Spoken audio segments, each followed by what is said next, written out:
Hi, this is a relatively detailed video on cryptocurrency, and I've called it Cryptocurrency 101, and it's more in the form of a lecture than anything else. Right, why is this video important? Many people do not understand cryptocurrency. They hear these terms Bitcoin, Litecoin, Ethereum, blockchain, and they don't understand what that actually means and how it came about and how it actually works. So this video is meant to delineate any possible challenges or queries you may have in terms of how this whole thing comes together and what these things mean. Okay, so I have 6 steps. Now, it's almost impossible to get through the whole of cryptocurrency in under 30 minutes. So what I can do is I have other videos on cryptocurrency which are already quite popular. And so step 4 and step 5 have already been published on YouTube, and you're welcome to watch those videos. This video is kind of the bare bones. After watching this video, you should have quite a solid foundation in terms of why it's called cryptocurrency. What is a public key? Why do I have a private key? Why is it a virtual currency? What is a wallet? So I'm answering all these things, but also explaining the how of this. How does this work? Why do we need these things? Okay, so I have step 1, understanding the basics, cryptography. Now, don't get lost. Don't worry. I will explain all these things, and if you aren't following, I will come back to it. Step 2 is get on a platform.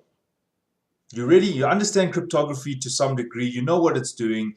Now you're ready to buy Bitcoin, I guess. So you got to get on a platform. And step 3 is buy and sell the cryptocurrency. I'm going to get right in. I'm going to tell you how to buy and sell cryptocurrency. Step 4 is deposit Bitcoin, for example, on an exchange. Now I have that in another video, but I'm just giving you these steps that I would follow if I was someone new to cryptocurrency in getting my foot in the door there. And step 6 is do your homework, and I will get into some further details there about blockchain and all the implications of this. So let's move right in. Step 1, understanding the basics. What is cryptocurrency? A cryptocurrency is a digital asset. Now, usually when you say the word asset, it's something you can see and touch. Now, the word digital is giving the idea that this is something that is virtual. So a cryptocurrency is a digital asset designed to work as a medium of exchange using cryptography. And we use it to secure the transactions and to control the creation of additional units of the currency. Okay, the things that stand out there. Cryptocurrency, digital asset, medium of exchange, cryptography. So what is cryptography then? Why do I need cryptography if I'm using digital currency? Well, cryptography is the practice and the study of techniques for securing communication. Remember that when we trade on the internet, this is an insecure place. So we need to secure our transactions or our communications. So cryptography is the practice and study of techniques for secure communication in the presence of third parties called adversaries. What does that mean? It means there's people on the internet who are interested in interfering with our data, whether they want to steal from us, manipulate it, or have their own gain. So this is why we have cryptography. Cryptography is about constructing and analyzing protocols that prevent third parties or the public from reading private messages. Now, where we are in the 21st century, we are living in the information age. Okay, this is obvious. But our information is no longer stored on pen and, with paper and things like this behind a locked safe. It's stored digitally. Therefore, we need to have an ability to secure this using software. And this is where the cryptography comes in. So in other words, information is an asset that has a value like other assets, and therefore we need to secure it. So as an asset, information needs to be secured from attacks. To be secured, information needs to be hidden from unauthorized access. And this is where the 3 pillars of cryptography come in. And yes, there are lots of pictures in this presentation. It's not just going to be me reading text, please. Okay, so the 3 pillars of cryptography are confidentiality, integrity, and availability. So we need it to be protected from unauthorized change, meaning the communication needs to have its integrity. If somebody interfered with the message, they reduce the integrity of that communication. And it must be available. There's no point having a currency that we cannot trade because between the hours of 4 and 6 in the afternoon, it's unavailable, for example.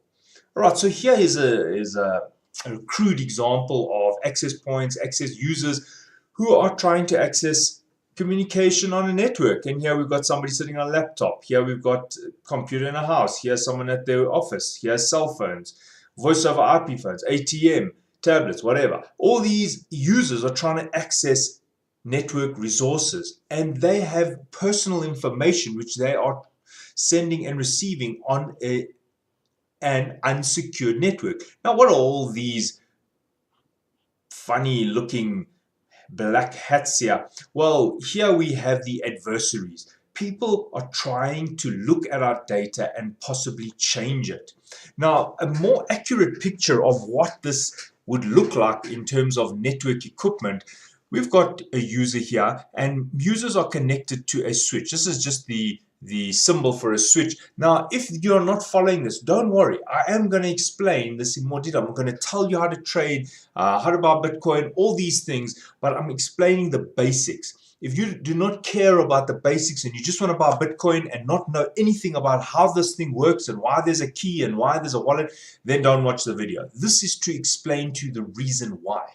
Okay, so we have people on a network, and this chap over here wants to talk to this chap over here, and he will send his communication through this switch to this router, and then it goes over a WAN. Now you can see this funny looking, almost like a lightning bolt here, and what the difference is this is the usually insecure channel. The LAN is usually your office or your little home network, and it's more secure.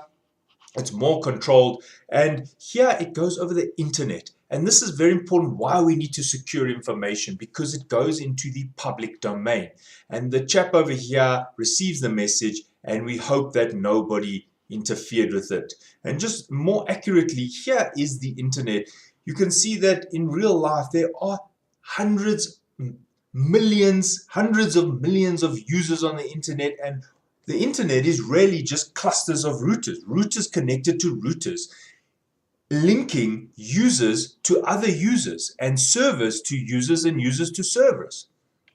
So this is like an example. Here is the Earth, and look at all these lines of communication. All these points or nodes are places where lots of information is coming through. And why is there these things kind of in space here? Well, these are satellites. So our information travels all over the place, out through the stratosphere and back in, satellite to satellite, over different mediums, air, copper, fiber, fiber optic glass, under the water, underwater sea cables and so forth. So our data is in the public domain, and that is one of the reasons why we need to secure it. So let's look at an example. Now, here we've got Alice, and she wants to communicate to Bob. And Alice writes a letter. Dear Bob, let's meet for coffee at Starbucks in Boston on the 25th or whatever. Okay, so she sends this message, and she does not encrypt it. So disregard the encryption. Here comes the message in plain text. Plain text means that this person here, if he is sniffing using a packet sniffer, being able to look at packets, he just needs access to the channel, which is actually very easy. And if he or she, let's be fair here, if this person or computer has access to the insecure channel, they can literally read the letter in plain text, meaning, Dear Bob, let's meet for coffee in this Boston coffee bar, whatever. And then he or she could change that, and Bob gets the message, and it says, hi, this is Alice. I need you to loan me $500. Here's my banking details. And this is the challenge. So what we need to do is we need to convert the plain text into ciphertext. Therefore, we need to encrypt it. And this is where the key comes in. So we encrypt it. It no longer is readable by the third party who is trying to interfere with our communication. Maybe he has the key, maybe he's got a strong, very good knowledge and he can still decrypt it, but we have different levels of algorithms to encrypt and decrypt. So here's the process. We encrypt our communication, goes over the internet, and we decrypt it. Right, so let's just look at this. This is plain text, Fox. Now we have a hashing function. Note the word hash. Hashing. This is obviously a word you've heard when you're talking about cryptocurrency. So I'm introducing these words to you. A hashing function takes place where we merge the cryptographic hash function or the algorithm which changes Fox into something else. And this is now a ciphertext. Now just note, here we have the red fox jumps over the blue dog. Now we have a certain algorithm that runs and hashes it. Hashing means we convert all these letters here into a different format based on a certain set of rules, which I will show you, and we get this output. So this is actually meaningless. Unless you know the key, you can't, this is meaningless to you. So this is the plain text, this is the ciphertext, and this is the hashing function, converting the plain text into ciphertext. Right, so we're moving on now. The word cryptography, when you think about it, or when you do a search, you can see that there are other words that come together with this in this cluster of this topic, or this, sorry, the subject of cryptography. We have something called integrity. I've discussed that. Don't change the message. The message must be unchanged. Message, I spoke about that. A sender and a receiver. Of course, one person is sending, one person receiving. Computation. Why is computation necessary for cryptography? Well, now we come to the mining. Remember, somebody has to make sense of these transactions. Somebody has to verify the transactions. Somebody has to, also, no, I keep saying somebody, but I mean a computer or a CPU has to apply an algorithm to change your private key into a public key. Look at the word key. Algorithm is a set of rules. So if it's an A, add 5 minus times this plus this, and you will see what I mean by I say algorithm with a set of rules. Remember I spoke about plain text, a code, digital, yes, encryption, means of exchange, an exchange, data. All of this is data. It must be a secret, public. The information travels in the public domain. We have a substitution. Substitution has to do with the cipher. We substitute, maybe instead of an A, we will use a Z, for example. So we substitute something in place of that so that the adversary, the person who's trying to steal our information, does not know. Authentication. So these are words. Now you can see how these come together, and it all happens on a network. And there is a stream, a data stream, constant data stream. We have patterns. And there we see a block. I'm sure you've heard of the term blockchain, block. Right, moving on. So just an example. Here's plain text, A, B, C, D, E, all the way to Z. And here's the ciphertext. Now, we convert A to a capital A, and we give it a value, 0, 0. So this is called modular 26. If you're not following this, don't worry. Just look at the pictures. So I have 0, 1, 2, 3, 4, up to 25. So this is called modular 26 because I have 26-bit positions or numbers. Look, 1, 2, 3, 4. So in binary, we start counting from 0. So I don't have 25, I have 26 because don't forget that 0 also holds a position. All right, so now what we're going to do is apply the rule.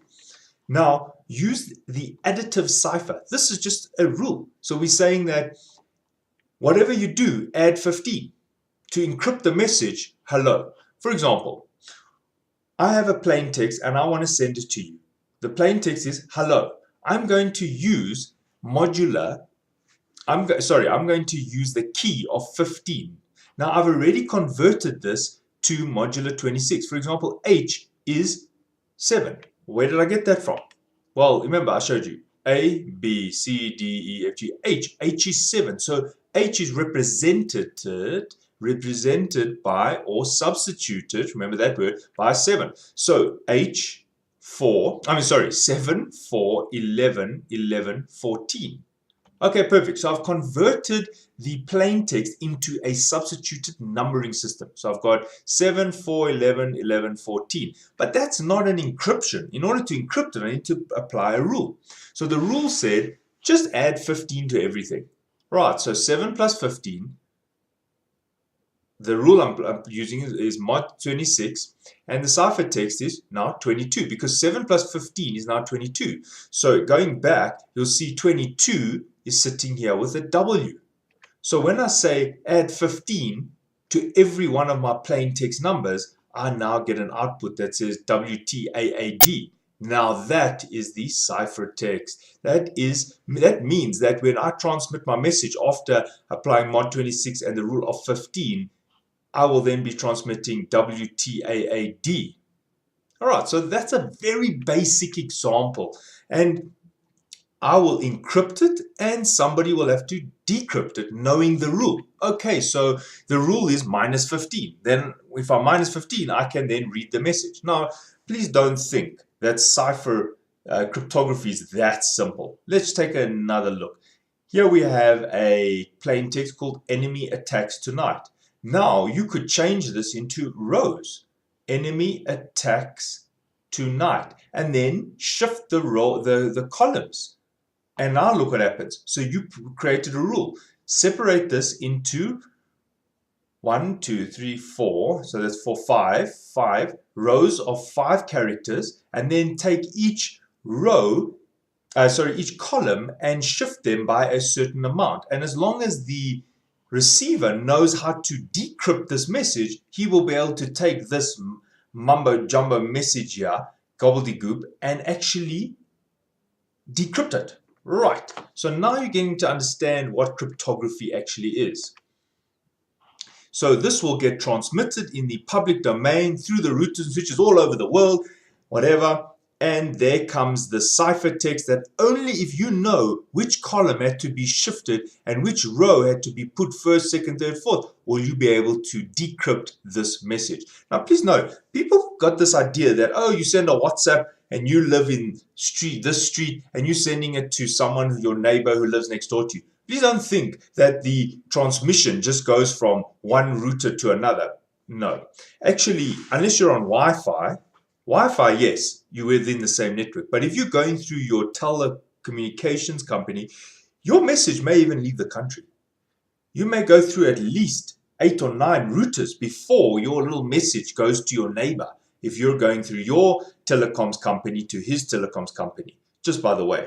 Right, so it gets way more complicated. We get large bits that are used.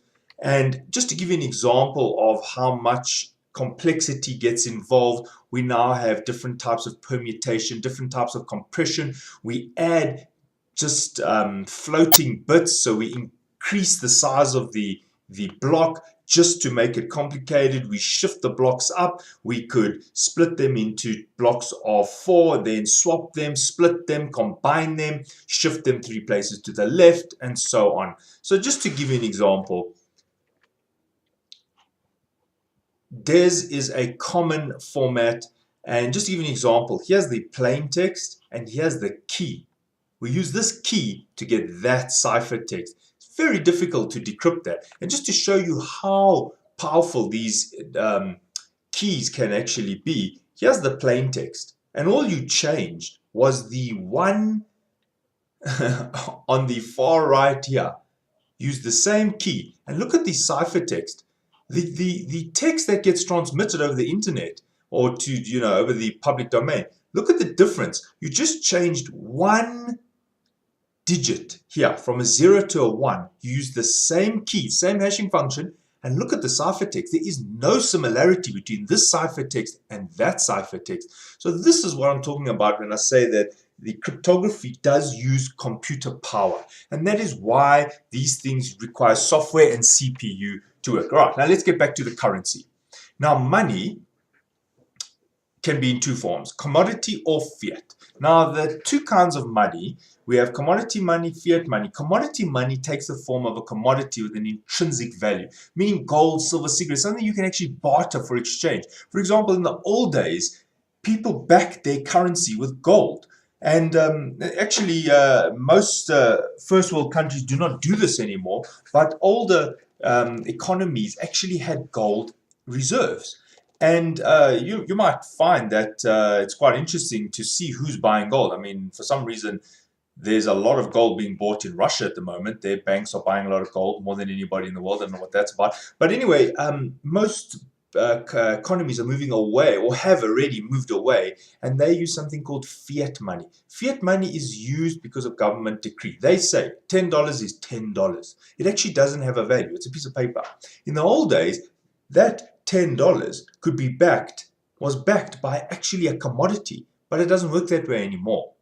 So examples are coins, currency, check deposits. It doesn't actually have an intrinsic value. Now, what is a currency then? Currency is money in any form when in actual use or circulation as a medium of exchange, especially circulating banknotes and coins. Now, money is any item or verifiable record. Very important, because money is also a record of exchange that is generally accepted as payment for goods and services and repayments of debts in a particular country or socioeconomic context. So money is historically an emergent market phenomena, establishing a commodity money, but nearly all contemporary money systems are based on fiat money. Nowadays, money is just there by government decree, which actually brings into the topic politics and how the banks in certain countries or the financial systems are run. Because if investors do not feel that the political system has stability or integrity of a certain country, they won't trust that money, meaning that the money will devalue. So fiat money is a currency without intrinsic value, established as money by government regulation or law. It was introduced as an alternative to commodity money and representative money. So instead of walking around with gold coins and, food and stuff to barter with people, we use a representative value, and that's the cash note or whatever. And just to give you an example, this is what happens when you don't have actual commodities behind your currency. For example, this is a $100 trillion note from the Bank of Zimbabwe, which had that's called hyperinflation, because of their political instability, that other countries did not want to invest in them. And then what happens is their money loses value. But if their money was backed by actual gold, then what you would do is you could actually just base it on the gold. It's not just by the Reserve Bank of Zimbabwe. It actually has a value, the value of gold in dollars. Okay, so what is cryptocurrency then? Now we're coming to the question. What is cryptocurrency? Cryptocurrencies are classified as a subset of digital currencies and are also classified as a subset of alternative currencies and virtual currencies.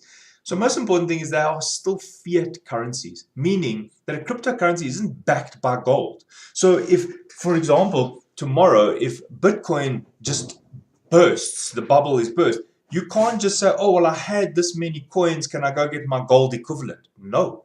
Just like what happens in countries who have hyperinflation, they just lose the value of their money, their pensions or whatever, all their savings just loses the value. So this is one of the challenges. Okay, virtual currency. What is a virtual currency? Because here in the definition of cryptocurrency, I use the word virtual currency. So virtual currency or virtual money is a type of unregulated digital money which is issued and usually controlled by its developers. Now note, not a bank, it's software developers, and are used and accepted amongst the members of a specific virtual community. Those who are trading Bitcoin, for example, Litecoin, this is a community of people who are trading and believe that this means of exchange is viable. Now, the European Banking Authority defined virtual currency as a digital representation of value that is neither issued by a central bank or public authority, nor necessarily attached to a fiat currency, but is accepted by natural or legal persons as a means of payment and can be transferred, stored, or traded electronically. So this is a big problem. For example, there's no bank. People are accepting it as a means of exchange. It's unregulated. There is no central authority. So this is a complete change in the way we see finance and money. For example, here you got person A. He's got actual dollars. Literally, he's holding his cash notes. Now he exchanges his dollars for Bitcoin. How does he do that? Well, he gets on a platform, and I'm getting there. This is not just a lecture on the basics. I am going to tell you about that. So he needs to get on a platform. Maybe he goes on to a platform called Luno, and he takes his dollars and he deposits it into his Luno account or Jax or whatever, and he then gets an equivalent of the rate of exchange at that moment in Bitcoin. Remember, Bitcoin isn't a coin. Please don't confuse. It's not something you can see and touch. I've just explained that this is a digital phenomena, which is a representation. It's virtual, and it only has value as long as a group of people are agreeing with the way this thing is working or taking part in this means of exchange. So you get a certain amount of coins, and then you may transact with other people who equally value this cryptocurrency. And you can also purchase products and services, not necessarily just using it as a means of exchange for paying people. You can buy things. I've bought things with Bitcoin, actual commodities, like I've bought a radio, I bought what else did I buy? Some kitchen appliances, because some merchants will allow Bitcoin as a form of payment. So for example, you want to pay person B, so you pay him with Bitcoin. He receives the Bitcoin in his wallet and he decides to cash out. He no longer wants to have a virtual cryptocurrency. So he then converts it at the exchange rate at that time to cash. When I say cash, it still may be virtual, but it now goes back into the central authority because it is now managed by root banks and so forth, and he actually has dollars back in his bank account. So this is how this loop can happen, and it can happen in any direction. Okay, so I've explained to you step one, the basics on cryptocurrency, and now you might decide, you know what, this is for me. I believe in it and I think it's great, so how do I get started? Okay, step two, get on a platform. You really will need to get a wallet. So how do you do this? And what is a platform? And do you really need a wallet? Why do I need a wallet? Okay, so a cryptocurrency wallet is a software program that stores private and public keys and interacts with various blockchain. I know this is complicated. I am going to explain it. Interacts with various blockchain to enable users to send and receive digital currency and monitor their balance. Do you remember earlier I showed you about, encrypting and decrypting, and you got a private key, you've got a certain algorithm that runs, and then you lock up your plain text, and then the person on the other side will unlock it. Well, in the Bitcoin system, everybody's got their own private keys, and those private keys should never be shown to anybody else. And it is verified by a third party called a blockchain. Now, if you want to use Bitcoin or any other cryptocurrency, you will need to have a digital wallet, because the digital wallet allows this process to take place.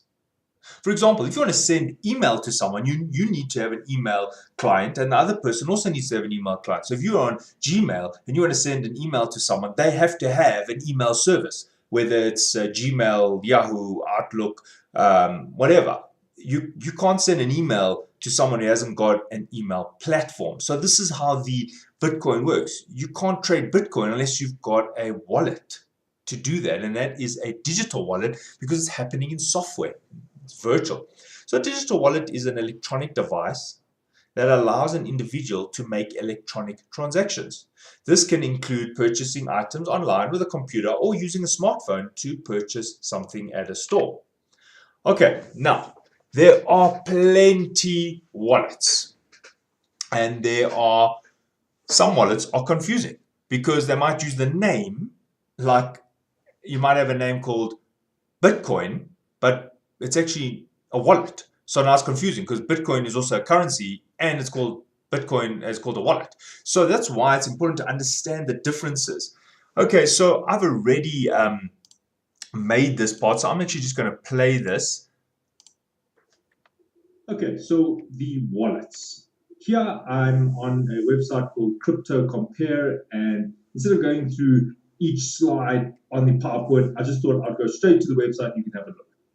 These are some of the most popular wallets, and some I've actually noticed actually missing here. But let's just look at the popular wallets that are listed on this website called Crypto Compare. What they're doing is they're saying the name of the wallet, so this one happens to be called Exodus, the anonymity, how um, how much of your personal identification is required. Well, in this case, it says it's high anonymity, so they probably do not require much information from you in order for you to trade on Exodus, for example. Ease of use, they've rated it to easy, and extra services, whatever extra services. All right, the cryptocurrencies they supporting, well, it's Bitcoin, Ethereum, Litecoin, Dash, and so forth. So I'm just going to go through this quickly.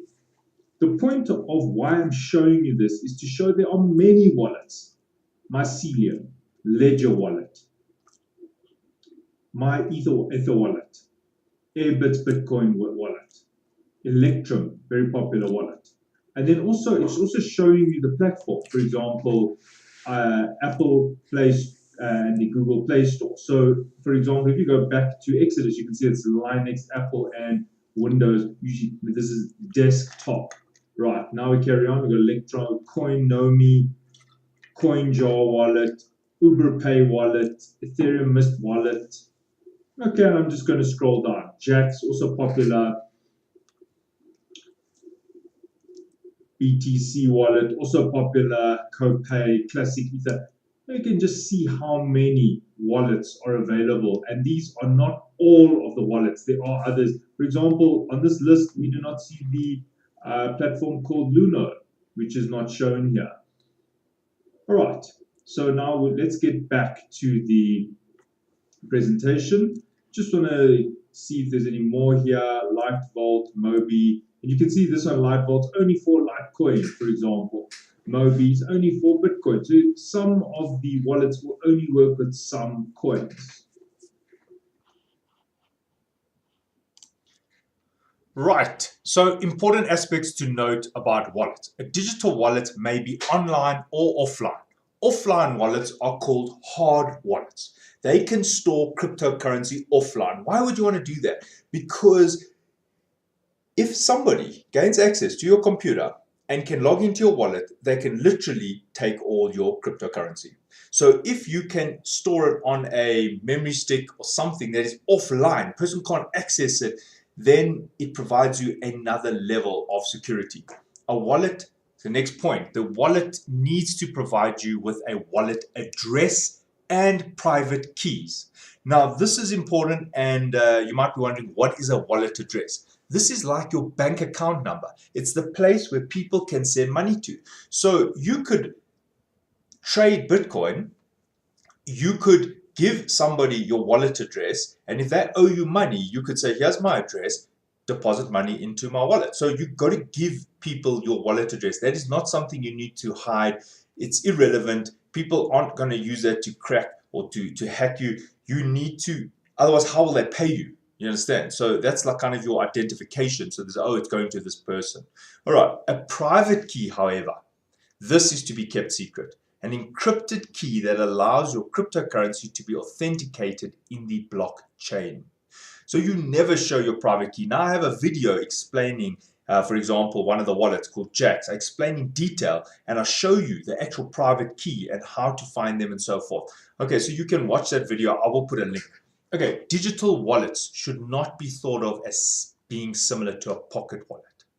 It's not like a pocket wallet. A pocket wallet is, a pocket wallet actually holds the currency and you hand it out to people as you pay. But a digital wallet doesn't actually store currency. And that's the point that people can't understand. Cryptocurrencies don't get stored in any single location, and they don't exist anywhere in a physical form. What gets stored is the record of transactions in the blockchain. You see, without the blockchain, the cryptocurrency you have is meaningless. The blockchain chain authenticates that there is a value. So this is what the important point is that cryptocurrencies are authenticated, not stored. Okay, moving on. Now, what are the wallet address requirements? Okay, public keys and private keys are needed. So when you get a wallet, you'll have a set of public keys. Actually, more than a set. You can get several public keys. You can give a different public key to every person who pays you. So you don't have to have one public key. But private keys, you do not show those to anybody. You need a public address. This is the public-facing key that allows you to send and receive Bitcoin. Without this address, how would people know who to send the Bitcoin to? So the public key allows the public to find you. And in your wallet, you can just tell it, okay, generate a public key, generate a public key. You can just keep generating public keys. Now, you need private keys to unlock your wallet and authorize outgoing transfers from your account. So this is crudely compared to a PIN code. Don't share your private keys with anyone. Anyone who has access to your private key can use your cryptocurrency. So in sum, a wallet acts as a pairing station of public Bitcoin addresses with its corresponding Bitcoin private key. It's a platform. So you get different types of wallets: a hot wallet, a cold storage, and an online wallet. A hot wallet, this is a mobile or desktop application. An example is Mycelium, Blockchain, Electrum. Cold storage, hardware wallet or paper wallet. A cold wallet is not linked to the internet, and this makes it safer, but it's less flexible. If you need to make a payment quickly, oh, what a mission. So some examples include Trezor, Ledger Nano, and so forth. And then the online wallets. I actually don't mind the online wallets because some of them offer a level of insurance. Now, you have to do your homework here. You are trusting a third party to manage your keys. Now, an example is Coinbase. See, here's an example of Coinbase. Now, you've got to choose an online platform which is actually very secure. So this is where you got to do your homework because not all platforms are the same. Now, to be able to spend the coins that you have in your wallet and unlock the funds, the private key gets stored in your wallet must match the public address the currency is assigned to. If public and private keys match, the balance in your digital wallet will increase and the senders will decrease accordingly. So it's a verification system. When you receive Bitcoin, for example, all that is happening is a transaction is taking place in terms of verification, your key matching, your private key matching your public key, and it goes in the blockchain. The blockchain authenticates the transaction, and then the receiver's wallet changes. But you're actually not transferring anything. You're providing almost like a sum, a value. You're providing you're providing a solution to a maths problem. And if your solution is correct and matches, then it will get authenticated in the blockchain. Now, when a person sends you Bitcoins or any other type of digital currency, they are essentially signing off ownership of the coins to your wallet's address. Private and public keys need to match, and then the transaction can take place. A private key in the context of Bitcoin is a secret number that allows Bitcoins to be spent. Every Bitcoin wallet contains one or more private keys, which are saved in the wallet file. The private keys are mathematically related to all Bitcoin addresses generated for the wallet. For example, here's an example of a private key. You can see this key. Now, I showed you earlier about how the key really changes the ciphertext. Now look at the length of this key. Okay, so you got to get on a platform, choose the wallet, and now you're ready to store your cryptocurrency. Jax, Luno, whatever you want to use, no problem. Now, I also have a video on how to get on a platform. So I have a video on the Luno. This is the foundational information.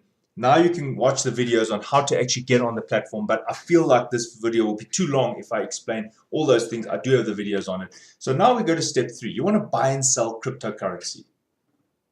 So you're exchanging your fiat money to cryptocurrency. You've got a wallet, and now you want to trade, whether it's US dollars, euros, ZARs, and you got to convert this to Bitcoin or other cryptocurrency. Remember, not all cryptocurrency is Bitcoin, please. Bitcoin is the most popular by far, but there are hundreds of cryptocurrencies. Now, how do you do this? You can buy cryptocurrency locally, in person. Example, localbitcoins.com or Meetup. You can buy Bitcoins at a Bitcoin ATM. I really do not recommend that way. But there are some reasons why you would want to. For example, anonymity. Number 3, you could buy online from an exchange or online dealer. Okay, so let's look at these. You could buy locally, in person, or peer-to-peer. So the 2 options that I have for you are localbitcoins.com or Meetup. So why would you want to use this method? Well, you can use cash. You do not need to share information with a bank. But you still need a mobile wallet. You need to be careful when meeting people in person though. So let's look at local Bitcoins. Users post advertisements on the website where they state exchange rates and payment methods for buying or selling Bitcoins. Other users reply to these advertisements and agree to meet the person to buy Bitcoins with cash or pay with online banking. So local Bitcoins acts as a third party locating and linking buyers and sellers to trade. So the site uses an escrow system, and the transfer of Bitcoin is made after the funds are received in the seller's account. Now, if you're not sure what escrow means, if you're not, like in America they use escrow, this is a contractual arrangement in which a third party receives and disperses money or documents for the primary transacting parties, with the disbursement dependent on conditions agreed to by the transacting parties, or an account established by a broker for holding funds on behalf of the broker's principal or some other person until the consumption or termination of a transaction. Now here is a short video on this. Right, so let's look at the localbitcoins.com web interface. The site, as you load it, will locate your region, and in my case it located South Africa, and then what it asks you is to choose the online offers that you are looking for. For example, these people are saying cash deposit. Then if I do that and I do a search, then I will only find these 2 sellers who are prepared to give me Bitcoin with a cash deposit system. If I want to say national bank transfer, you'll probably find there'll be more people who would be interested in doing it by that method. All right, it's just locating. There we go. So maybe you want to use MasterBits ZA, and this person has got 3,000 plus ratings. So that is a nice feature of the local Bitcoins. You can see how it rates the traders. And if I would like to do the purchase, I say buy, and then some more information will come up. For example, here are the terms that this trader is using, the bank that they are happy with in this country. They happen to have these 4 banks and so forth. And then the payment window, they're saying they can do the transfer within 1.5 hours. And how much do you wish to transfer to them? How much do you wish to pay? So you can locate people by doing it this way. And another nice feature is that you can also refine your search by in person as well, and that you can find in-person people, and that is why I did put this as still an in-person option. And there you go, you've got Cynthia Moo, and she's got 3,000 plus ratings. So it does help in knowing that many people have actually rated this person, and this is the rate that this person is prepared to sell the Bitcoins in, and so forth. So you can actually locate people and do the transaction. Usually there is a minimum amount. For example, someone's not going to come out for $10 or whatever, 50 Rand, 100 Rand, and there is usually a maximum that they actually do as well. And here you can see this person has rated their maximum. Right. So the second option that I spoke about is called meetup.com. So what is Meetup? Meetup is an online social networking website or mobile app that facilitates offline group meetings in various localities around the world. Meetup allows members to find and join groups unified by a common interest, such as politics, books, games, movies, health, pets, career, hobbies, or cryptocurrency. So let's quickly look at what meetup.com is. Right, let's have a look at the Meetup option. This is www.meetup.com, and this is the online platform. This is the web interface, and immediately it has found my location, and I am in Johannesburg. So you can see these are the common things or popular things that are happening in Johannesburg, and you can just scroll and find things. Now, what happens is they've got their own categories. Maybe you're interested in family groups, tech topics, health and wellness. So see, these are the popular categories. And within each category, you could find groups that have that deal with topics within this category. Right. So please note, this is not a cryptocurrency platform. Meetup.com offers all kinds of social groups, as you can see, even career and business, fashion and beauty, and so forth. So what you would need to do is you will need to find a Meetup group, and just by doing a search you will be able to see, and I will demonstrate that for you now, about finding a cryptocurrency group.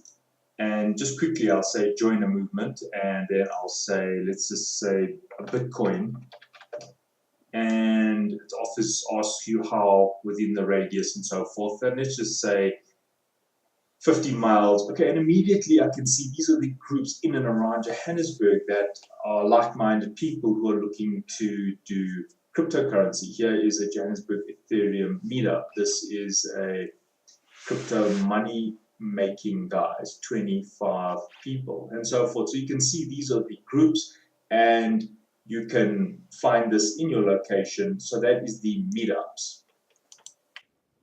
Right.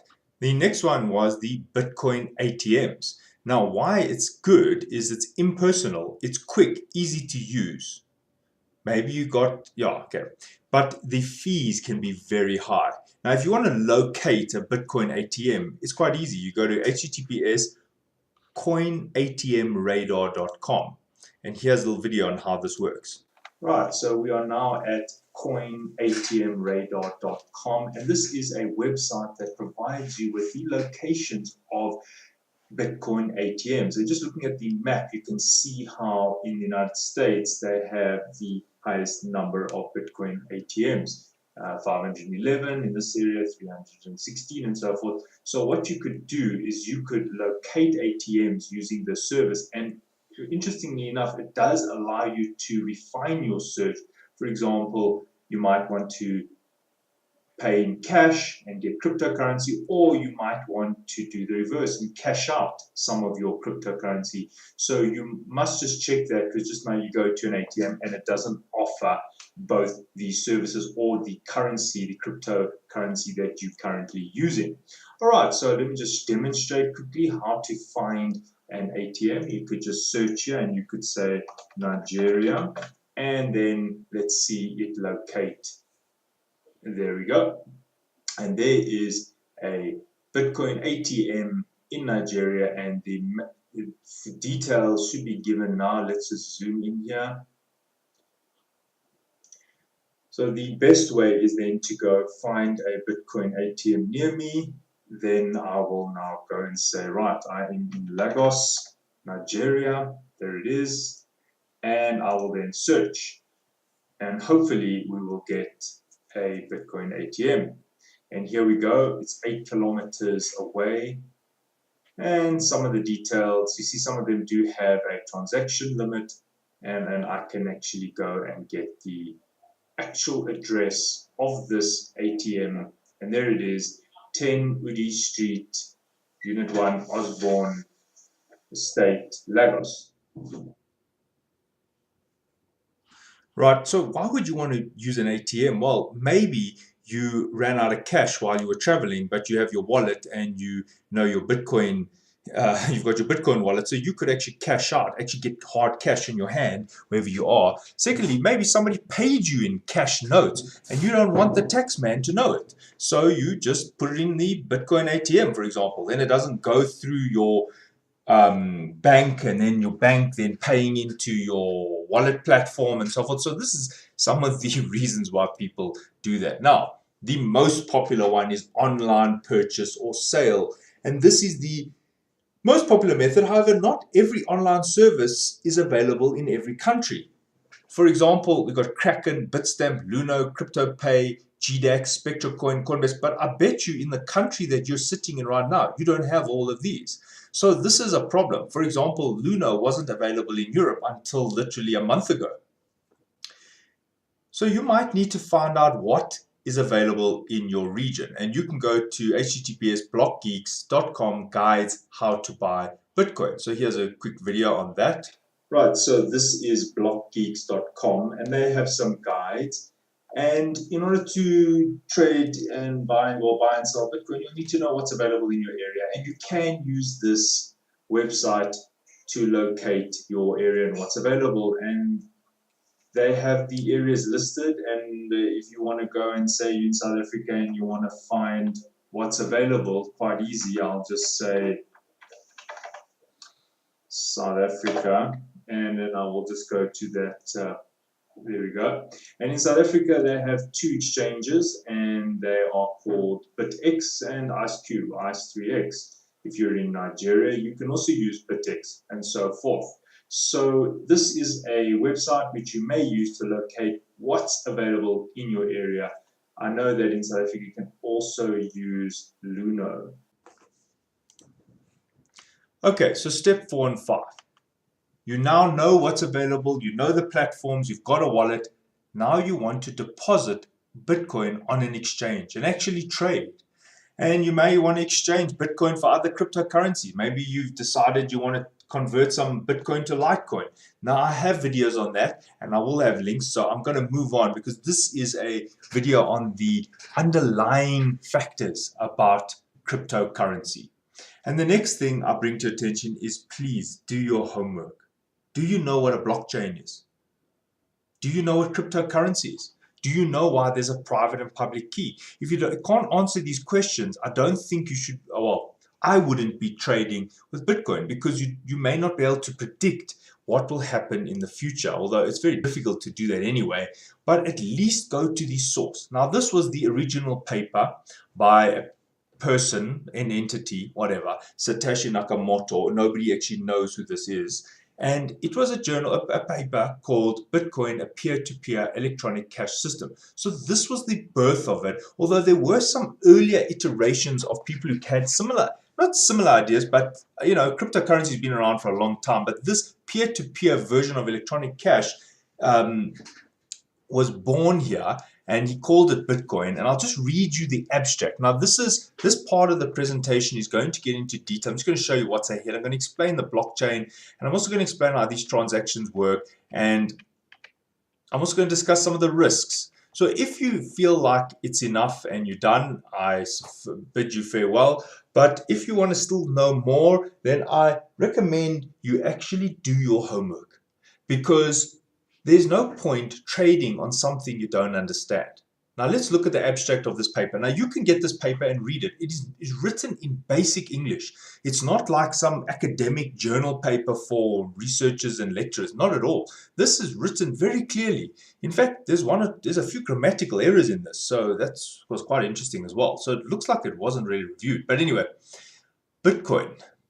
Now the person said, a purely peer-to-peer version of electronic cash would allow online payments to be sent directly from one party to another without going through a financial institution.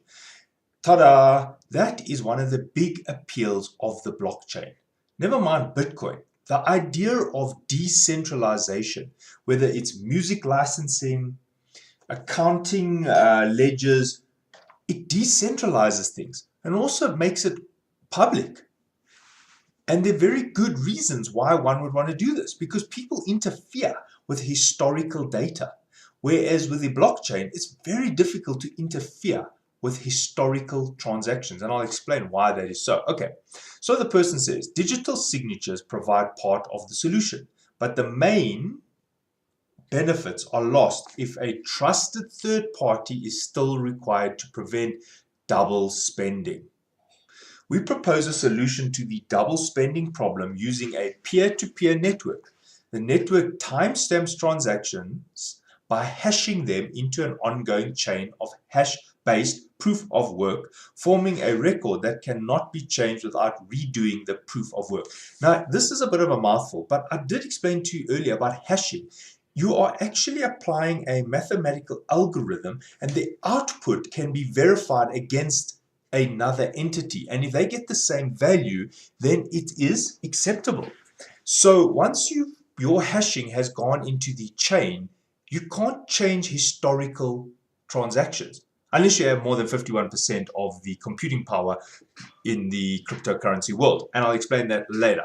So what happens is it forms a record that cannot be changed without redoing the proof of work. The proof of work is the maths outcome.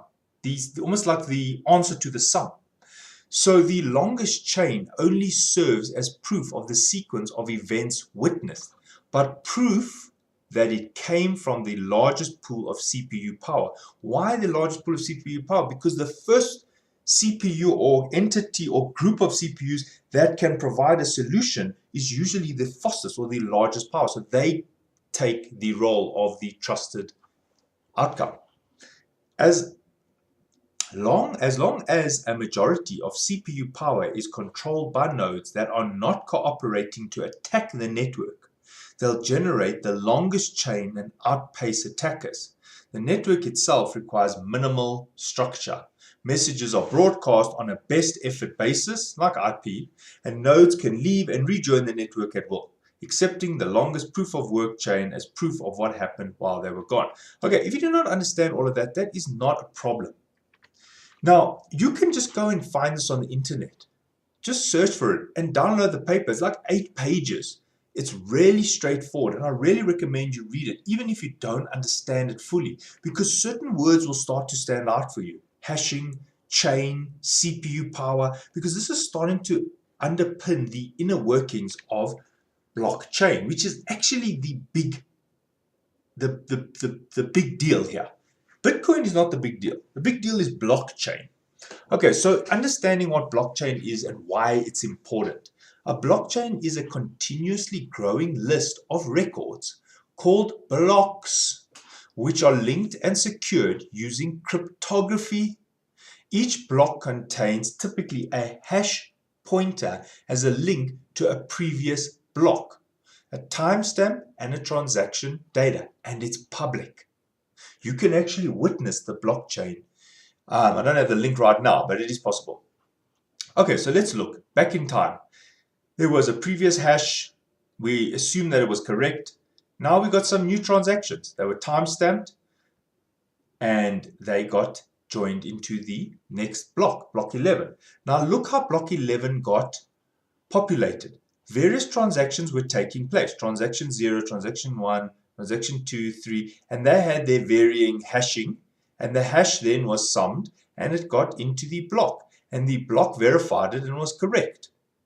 Now it gets timestamped, and it goes to block 12. So once block 12 is initiated, we can't change block 11 and 10, because the hashing function is used, the outcome of all this, these hashes, then get put together, and the hash of the next block uses the outcome of the hash of block 11, which was based on the outcome of block 10, which was based on the outcome. Therefore, it becomes very difficult to undo transactions. Now, I will show you more explanation on this. I will go into more detail on that. I just want to bring it to you slowly. Okay, so let's look at why this is such a big deal. Blockchain, changing the world. Okay, so by design, blockchains are inherently resistant to modification of the data. Because how do you go back in time and change a transaction? How do you steal someone's money in the past? You would have to actually change all those mathematical hashings. But then the future, the blockchain that's currently taking place would not allow it. It would kill that transaction unless you have more than 50%, more than 51% of the CPU power, which I will explain. So a blockchain is an open, distributed ledger that can record transactions between two parties efficiently and in a viable and permanent way. Bitcoin is one of many cryptocurrencies. Bitcoin is not a blockchain. Blockchain stops changed, copied, duplicated transactions. Once a transaction has taken place, you can't change it, copy it, or duplicate it. It reduces the cost of a gatekeeper. When you make a transaction on the internet, there's VeriSign or Visa, MasterCard, all these people are gatekeepers, and they act as third parties to make sure that these online banking and online purchases were secure, but you have to pay them fees. It is much easier to transact using Bitcoin, using cryptocurrency. This is true. There are some challenges with this, and I have a video about some of the fees of Bitcoin, which have gotten quite ridiculous actually. But anyway, blockchain is like a database that keeps history intact. There's no central control. Remember, the block has nodes. The network has nodes. So if you attack one big server farm in Russia, the system will carry on because there are nodes the system will carry on because there are nodes that verify each other. Computers are networked. Users place their trust in an algorithm, not a human. Google Doc. Think about Google Doc. You know, when you do the track changes, or even Microsoft Word, you do the track changes, then the next person adds something, and you keep following this track changes. I don't know if you know what I'm talking about, but if you do like academic documents and you're writing on a Microsoft Word, and then you say, okay, you want the next person to comment, and then you want to see the changes that they made, and maybe there was a grammatical error, then they change it, and then Word actually keeps all those track changes. Well, that's kind of like the blockchain, although you can't just interfere with it. Whereas Word, obviously, you can interfere. All right, so there's no monopoly in the transfer of money between people, i.e. there's no banks. More than 700 cryptocurrencies available for the blockchain. Currency pays its own taxes. Social networks with no monopoly. Think about that. So it's a social network with no monopoly. Think about Facebook. That's like a monopoly on social networking. They bought out WhatsApp. This is a real monopoly. Now, a news network with no monopoly. Cloud with no servers. Think about that. Imagine we all stored parts of our data peer-to-peer, where other peers couldn't use it or it wouldn't make sense to them. So this is quite interesting because it decentralizes the control. And this is the fundamental shift in the world at the moment that people are coming to terms with in terms of blockchain. And the reason why this came up is because we have a crisis of legitimacy. We have a major trust problem in the world. Auditing firms have been found to be fraudulent. Companies don't always do the right thing. So why not trust an algorithm? Anyway, we can reinvent the financial industry. They can do it themselves or have it done to them. Think about that. Blockchain, it's a second generation of the internet. People feel that blockchain is so powerful. It's like internet was the first major advance. Blockchain, the second. So people are thinking that blockchain is as important as the internet. Okay, publishing platform that allows us to democratize information. Again, decentralizing. Printing press for information is great, but duplicating money is not good. You see, there's a problem. Money can be copied. Fraud. We get fraudulent notes. But that's why we have intermediaries like banks. When you go to a bank and you've got a fraudulent note, their machines pick it up. They use the fluorescent lights and so on, dyes and so on, and then they can actually see this note is not actually correct. Somebody photocopied it or color coded it or made it, and they're fraudulent, or the numbers don't make sense. So that's why we have intermediaries. But with a blockchain, it establishes a method to allow transactions without the duplicate paying. You see, these two are linked together. Because if we just print currency illegally, we're actually duplicating payments. with the money. So we're actually weakening the strength of the money. Okay, transactions can take days. Blockchain takes minutes. And fees are lower. But this has become arguable. There are cryptocurrencies which have attacked the Bitcoin in terms of fees. There are cryptocurrencies that are much cheaper than Bitcoin. I've now realized that Bitcoin, before the first fork in the road, became very delayed in doing a transaction because so many people were doing transaction. The algorithm, the software was not good enough. But now they are attending to this. So blockchain is peer-to-peer transactions. Okay, now coming back to the manuscript, Satoshi's Bitcoin. What is a transaction? Now, this is what the person said. We define an electronic coin as a chain of digital signatures. Now, that's why I'm telling you to read the original document. This is from the paper, which I highly recommend you download for yourself. Each owner transfers the coin to the next by digitally signing a hash of the previous transaction and the public key of the next owner and adding these to the end of the coin. A payee can verify the signature to verify the chain of ownership. Remember, we don't actually transfer money, we verify. That is why the word verify is here. You sign it using your private key, and the next transaction verifies, the transaction is verified in the block. So based on the owner's public key matching his private key, his signature, from the hash of the previous transaction is verified, and it keeps verifying. So it's a chain of digital signatures. Now here, each one of these chains becomes a blockchain. So a new block of transactions includes the security hash of the previous block. So each time we add a block, we are actually almost like solidifying the transactions that have happened historically. Now, multiple computer mining servers check the validity of the blocks in the chain. The quickest to check the latest block gets payment. Now, who's doing all this verification? Well, that's the miners. And why would somebody do that or have a computer to do that? Well, they get fee. They get paid to run these verifications and to run the blockchain. So the first miner or server farm to come up with the correct verification gets the fee, and the blockchain continues. And if some other miner comes with a alternative, or what's it, when you haven't got parents, there's a name for it, orphan block occurs, that's when the hashing function did not match the highest CPU output from the complete nodes. All the nodes match together, so therefore it gets rejected. And I will discuss this. This is actually a risk.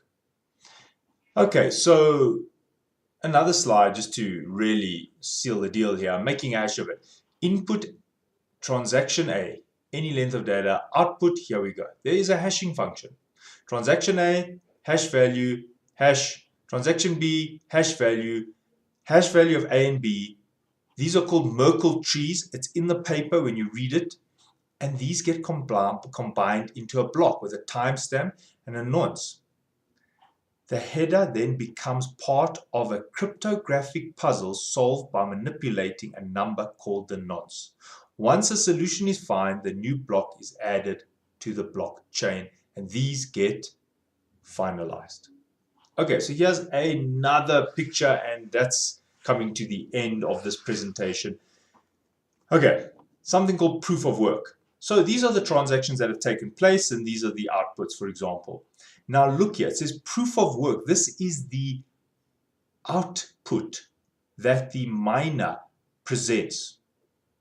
Now notice there's always got to be the previous block. Now the proof of work is proving that the miner did the work and got a certain validity value.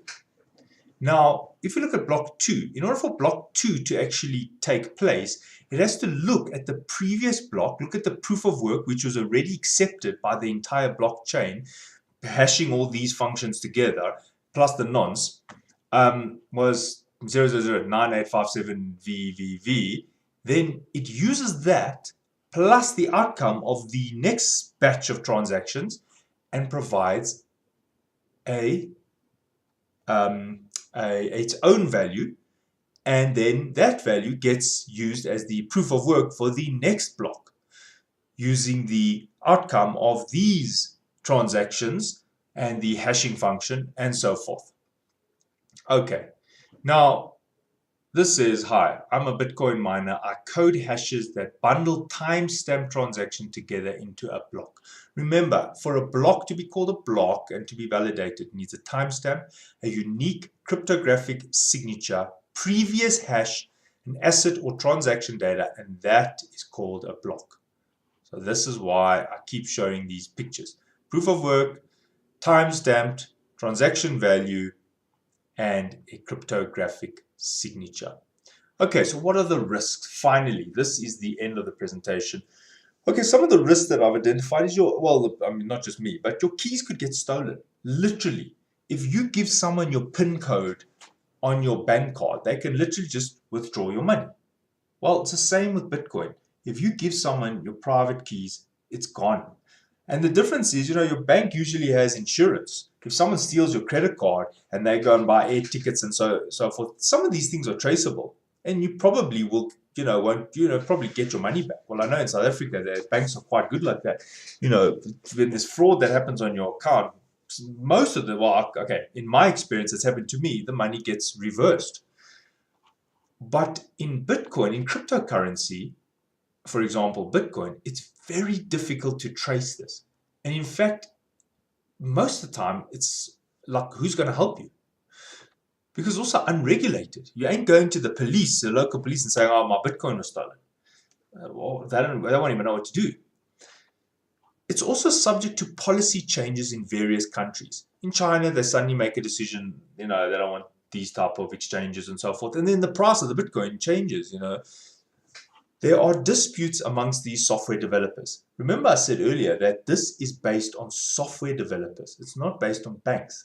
So every now and then the developers have a disagreement and there's a fork in the road, and that sends the community in for a loop. And, the values of the Bitcoin, could change quite considerably. The Ethereum, it's mostly, the reason why I keep saying Bitcoin is because Bitcoin is the one in the public mind. People, when they say cryptocurrency, they think Bitcoin. There have been forks in the road in other cryptocurrencies. But coming back to Bitcoin, because this is what most of the people are interested in, it's very unpredictable. And the next thing is the 51% attack. What is the 51% attack? The record of all past Bitcoin transactions is known as the blockchain. But this information isn't stored in any central server. The blockchain is stored across multiple pools and continuously checked and rechecked. That's what makes it so powerful, actually. Periodically, a mining pool will mine a block that isn't part of the conventional blockchain, and this is known as an orphan block. This is an orphan block. So this series of miners carried on mining, and it was actually incorrect. So it gets disregarded because here is the main blockchain. And then some orphans happen, and then it gets disregarded, right? So when the orphaned block is validated against the pre-existing blockchain, it will be discovered and tossed out of the pool. The diagram below shows this process, because the outcome here will no longer match this, and this chain will then get disregarded. In the graph above, the purple block are orphan blocks, while the black blocks are the validated blockchain. When two or more blockchains are presented for validation, the Bitcoin protocol declares that the valid blockchain is the blockchain that's been worked on the most. What do you mean worked on the most? It's the highest CPU power. This is the flaw in the Bitcoin's armor. Any attacker that can account for 51% of the network's total hashing power, solving the algorithm. Remember in the beginning of the slide, I actually said it uses CPU power to provide the cryptographic function. So the network's total hashing power can create their own blockchain and pour work into it faster than the main blockchain updates.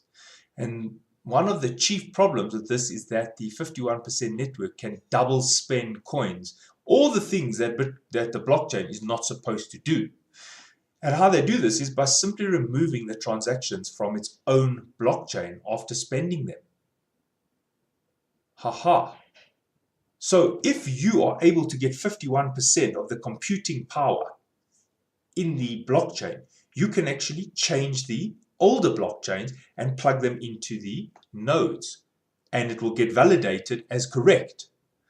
So a mining pool with control of 51% of the network hash rate can make certain addresses unspendable by rejecting transactions aimed at those addresses. It can drive other pools out of business by refusing to incorporate their data, thereby orphaning their blocks. So this is the problem, and there are very big mining houses that do own large portions of the mining network. So this is actually a concern. Okay, so I'd like to say thanks for watching. Cheers.